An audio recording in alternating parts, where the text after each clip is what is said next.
Listen, I know it's spoopy season, but why didn't you clean the ashes off of your dresser?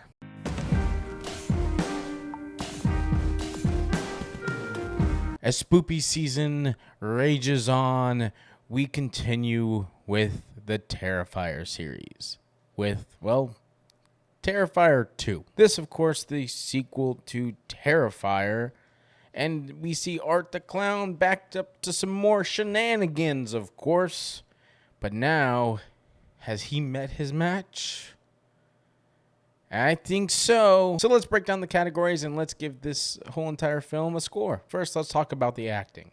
Now, there will be a theme of all of these categories, and that is flowers. What do I mean by that? Well, we're going to give them out because acting is definitely improved within this film compared to the last one. So, Terrifier 2, here's your flowers. Now, David Howard Thornton is still very, very amazing as Art the Clown. He acts with his body, his smile, everything he does without having to say a singular word is still very impressive, and I'm very much enjoying his performances as Art the Clown. Then you have some new characters come to the fold since, well, what happened to the last film and how those characters ended up.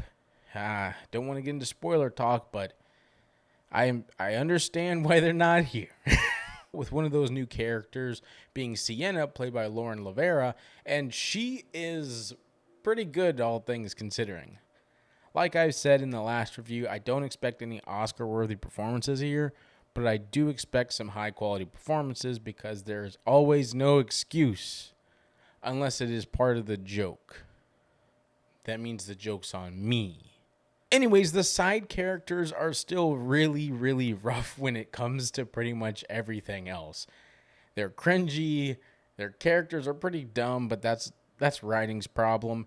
But they don't seem real. They just seem like caricatures of normal people within this world, even though this world is crazy and sick and disgusting. But we move on. It's not as bad as the first one, but it's still not even too much of an improvement. Adding one character who actually is more interesting than pretty much white bread, then I have to give some credit, but I can't give it any more credit than a half a star. I can't give it a full star, though. I ain't that generous this year. Then we move into the visuals.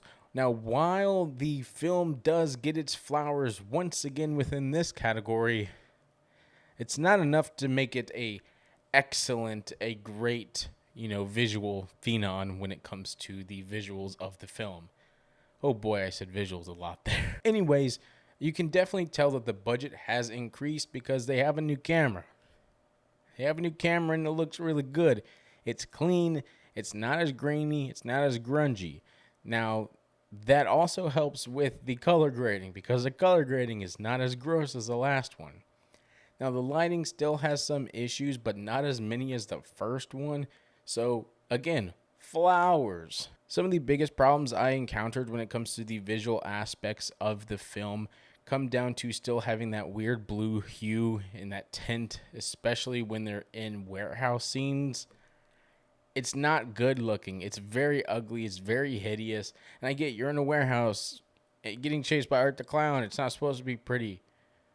Yes, it can be. It just doesn't have to have a weird, gross overlay. That's okay. But that's okay. Now, when it comes to the visual aspect of the film, we also have to talk about the kills. Now, the kills are more disgusting. They're more disturbing. They're more gory. They're more sinister than they were than the first one. Oh boy, were they. I was definitely kind of disgusted at a lot of these kills. The amount of blood being used, visually showing what was happening, it kind of twists your stomach in some knots. So good kudos for them because, again, that is the purpose of this film, is to kill people in very disgusting, horrible ways. Because Art the Clown is one that's sick. He's not a man, is he? I don't know. So, with all that being said, half a star out of 1 in the category of visuals. Now, when it comes to the audio, hey, what are we talking about? We're talking about flowers here. Flowers. Since we're talking about flowers, yeah, the score is a lot better than the first one. It's definitely not as simple as the first one was. The first one felt like you went to Bend Sound and you found some royalty-free music and slapped it on there. This one, you feel like you paid for a premium version of Bend Sound. it's it's definitely one of those films that isn't going to wow you with an incredible score. They do have still the Art the Clown theme that kind of is present throughout the whole entire film.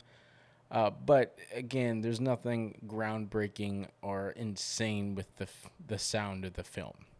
I can definitely hear a lot of the characters a lot better than the first one. So whoever the sound mixer, boom operator, whole sound team on this film that was on set, they did a lot better than the first crew. And if it's the same crew, shout out for you for improving.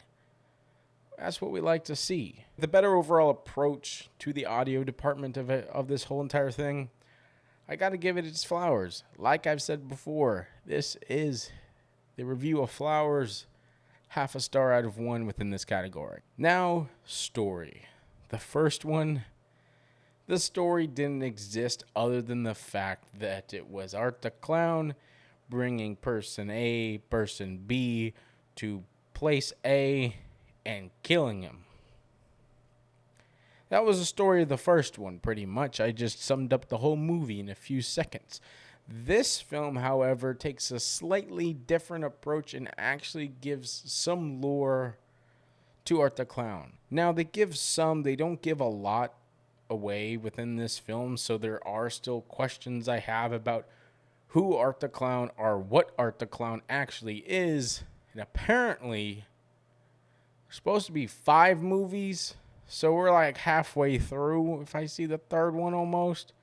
Holy crap. But with the addition of Sienna as a character and her having ties to Art the Clown in some sort of way, it is more impressive than just a normal slasher film. They have some depth to the characters. What this does is it creates more stakes and it makes you actually root for someone rather than being like, please don't die because you don't deserve it. It is, please don't die because you don't deserve it.